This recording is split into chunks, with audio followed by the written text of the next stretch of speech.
The average new car sold today is now officially over $50,000. That is so expensive. Who can afford that? But you know a car that you can afford? The Nissan Sentra, which promises to remain very, very affordable, but still offers some nice styling, some technology, and creature comforts. Today we are spending some time with the new 2026 Nissan Sentra, and we're going to compare the SR trim with the SL trim. Two different personalities for this small sedan.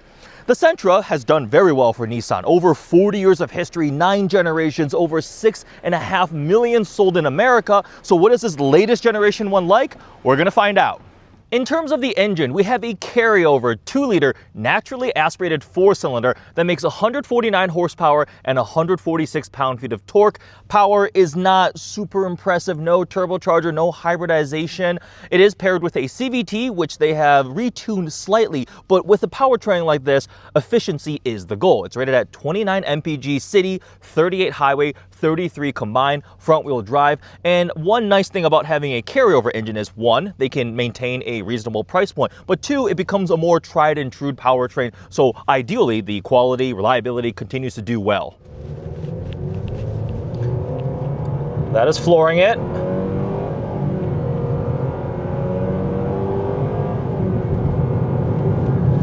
That's the CVT behavior in the Sentra. Yeah, power is merely adequate. This is definitely efficiency minded. In terms of the driving experience, the SL and the SR are going to be very, very similar because the powertrains stay the same. The only slight difference is going to be the wheel package. This one comes on 18-inch wheels in the SR, and the SL comes on smaller 17-inch wheels. Otherwise, they're going to feel pretty much exactly the same. It's a personality shift between the two, whether you want the slightly sporty looking theme or the little more premium luxury theme. Now we do have entry-level S and SV ones that are even more budget friendly, and they do have a little bit less content. With the top of the line SL and SR trim, you get the nicer screens, some of the nicer materials, and this one is equipped with the premium package, which brings upgraded sound system and a couple other things there. So we are in the slightly nicer ones available.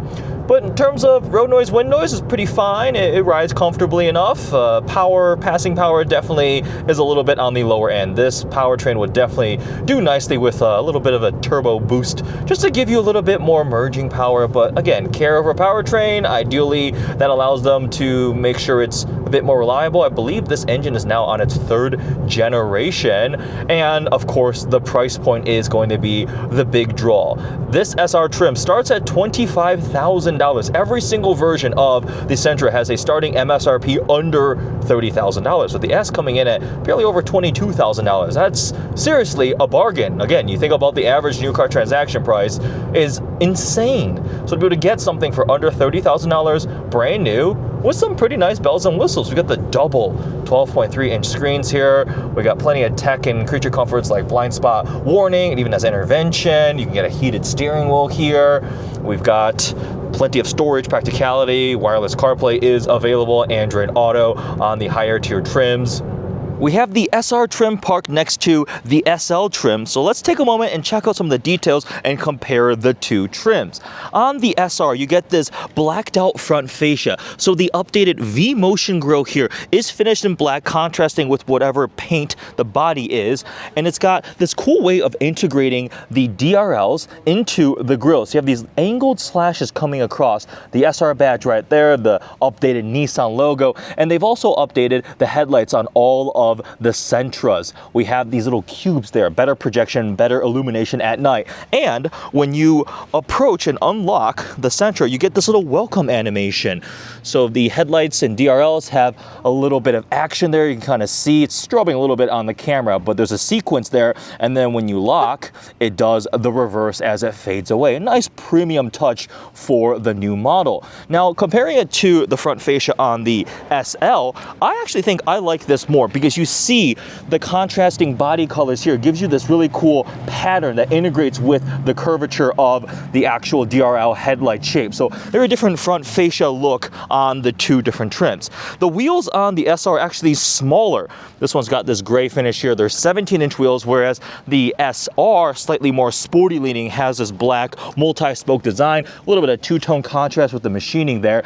You also have unique side skirts there for the SR versus the SL, and then coming around back, you have a little spoiler here on the trunk, and also a unique lower fascia, kind of like pseudo diffuser fins there, just trying to make it a little bit more sporty with the single exhaust tip here, whereas on the SL you can see the different personality.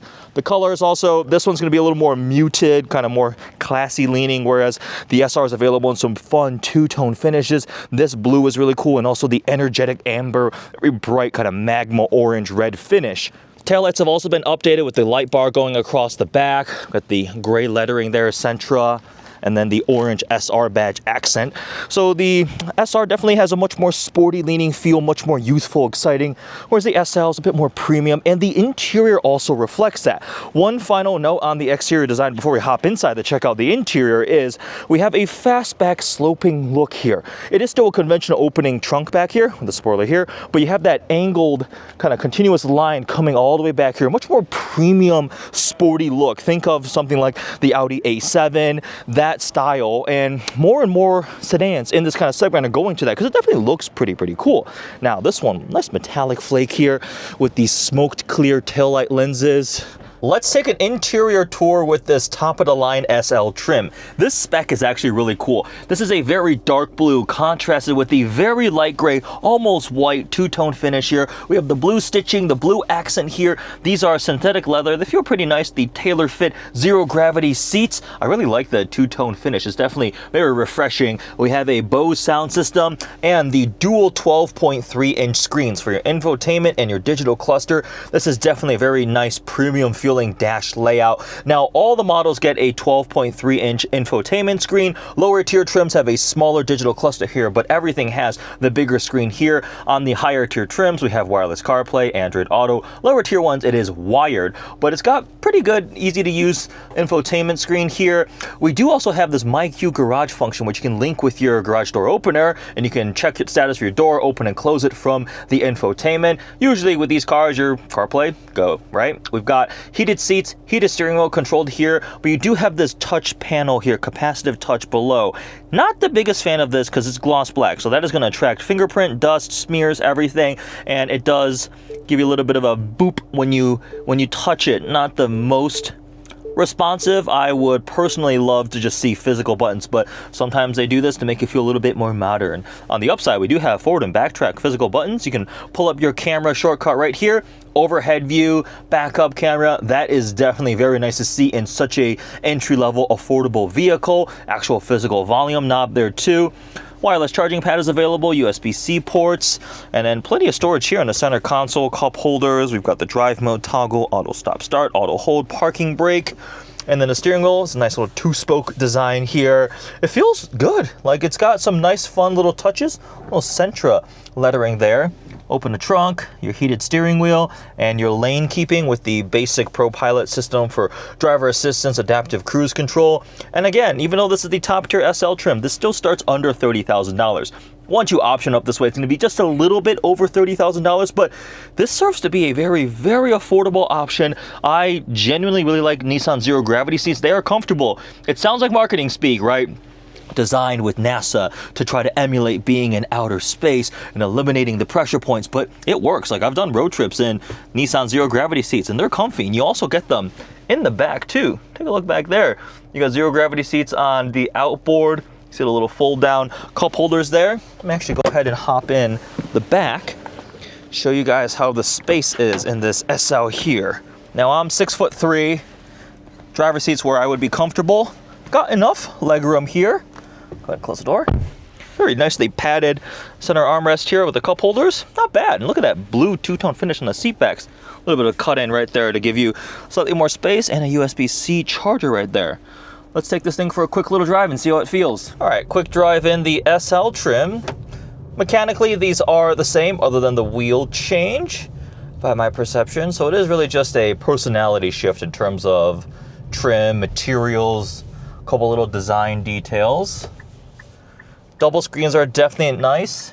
And it's also cool that even if you get a entry-level S or SV, you still have the big infotainment screen. They just shrink this one down a little bit. The value proposition of this thing is definitely extremely impressive still. It's pretty refreshing actually to actually see a car with a price that starts with a 2. Power is definitely a little bit on the anemic feeling side, but trade-offs, right? If they decided to put a fancier, one of their maybe VC turbo, variable compression turbo powertrains in this thing, pair it with a different transmission, that is all cost, which makes it much more difficult in today's day and age to maintain such a advantageous price point. But there it is, the updated Nissan Sentra. Personal preference, picking between the SR and the SL. I think I would go for the SL. I actually like the front end more than the SR. Now the SR does have the cooler, sportier touches, a little spoiler on the back, and the slightly more aggressive looking elements, but kind of like the more classy feel of this, and I am a big fan of this white and blue two-tone. Zero gravity seats are definitely comfortable. Freeway driving speeds, it was pretty quiet, comfortable enough.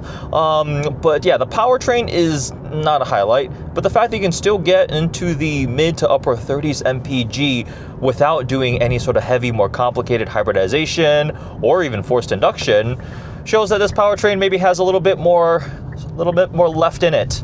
They'll keep running this for a bit longer.